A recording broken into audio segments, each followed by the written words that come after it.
नबी सल्लल्लाहु अलैहि वसल्लम का वादा। पैगंबर सल्लल्लाहु अलैहि वसल्लम का वादा एक मर्तबा की बात है कि सरदार दो जहां हज़रत मोहम्मद मुस्तफ़ा सल्लल्लाहु अलैहि वसल्लम और एक शख्स के दरमियान के एक बाजार में खरीदो फरोख्त की कुछ बातचीत हुई। इसके बाद उस शख्स ने कहा, आप यही ठहरें, मैं घर से थोड़ी देर के बाद आता हूं। पैगंबर इस्लाम ने वादा कर लिया कि तुम जाओ, मैं यहीं तुम्हारा इंतजार करूंगा। यहां तक कि वो शख्स घर गया और अपना वादा भूल गया। यहां तक 3 रोज के बाद किसी काम से बाजार गया तो क्या देखता है कि मोहम्मद अरबी सल्लल्लाहु अलैहि वसल्लम उसी जगह पर ठहरे हुए हैं जिस जगह पर आपने ठहरने का वादा किया था। यहूदी ये देखकर हैरत में पड़ गया और आपसे खैरियत करने लगा कि मैं घर जाकर अपना वादा भूल गया, क्या आप अभी तक यहीं खड़े हैं? पैगंबर इस्लाम ने फरमाया, तुम अपना वादा भूल सकते हो मगर मोहम्मद सल्लल्लाहु अलैहि वसल्लम अपना वादा नहीं भूल सकते। मैं अपने वादे का पाबंद हूं। हमारे हुजूर ने मुसलमानों को यही तालीम दी है कि तुम जिससे वादा करो ख्वाह कुछ भी हो जाए मगर वादा खिलाफी ना करना, इसलिए कि ये बात अल्लाह ताला को बहुत ही नापसंद है।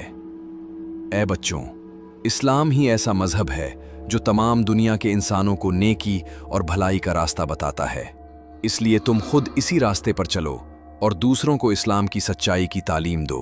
एक मर्तबा की बात है कि सरदार दो जहां हज़रत मोहम्मद मुस्तफ़ा सल्लल्लाहु अलैहि वसल्लम और एक शख्स के दरमियान के एक बाजार में खरीदो फरोख्त की कुछ बातचीत हुई। इसके बाद उस शख्स ने कहा, आप यही ठहरें, मैं घर से थोड़ी देर के बाद आता हूं। पैगंबर इस्लाम ने वादा कर लिया कि तुम जाओ, मैं यहीं तुम्हारा इंतजार करूंगा।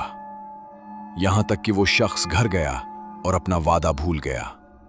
यहां तक 3 रोज के बाद किसी काम से बाजार गया तो क्या देखता है कि मोहम्मद अरबी सल्लल्लाहु अलैहि वसल्लम उसी जगह पर ठहरे हुए हैं जिस जगह पर आपने ठहरने का वादा किया था। यहूदी ये देखकर हैरत में पड़ गया और आपसे खैरियत करने लगा कि मैं घर जाकर अपना वादा भूल गया, क्या आप अभी तक यहीं खड़े हैं? पैगंबर इस्लाम ने फरमाया, तुम अपना वादा भूल सकते हो मगर मोहम्मद सल्लल्लाहु अलैहि वसल्लम अपना वादा नहीं भूल सकते। मैं अपने वादे का पाबंद हूं। हमारे हुजूर ने मुसलमानों को यही तालीम दी है कि तुम जिससे वादा करो ख्वाह कुछ भी हो जाए मगर वादा खिलाफी ना करना, इसलिए कि ये बात अल्लाह ताला को बहुत ही नापसंद है। ऐ बच्चों, इस्लाम ही ऐसा मजहब है जो तमाम दुनिया के इंसानों को नेकी और भलाई का रास्ता बताता है। इसलिए तुम खुद इसी रास्ते पर चलो और दूसरों को इस्लाम की सच्चाई की तालीम दो।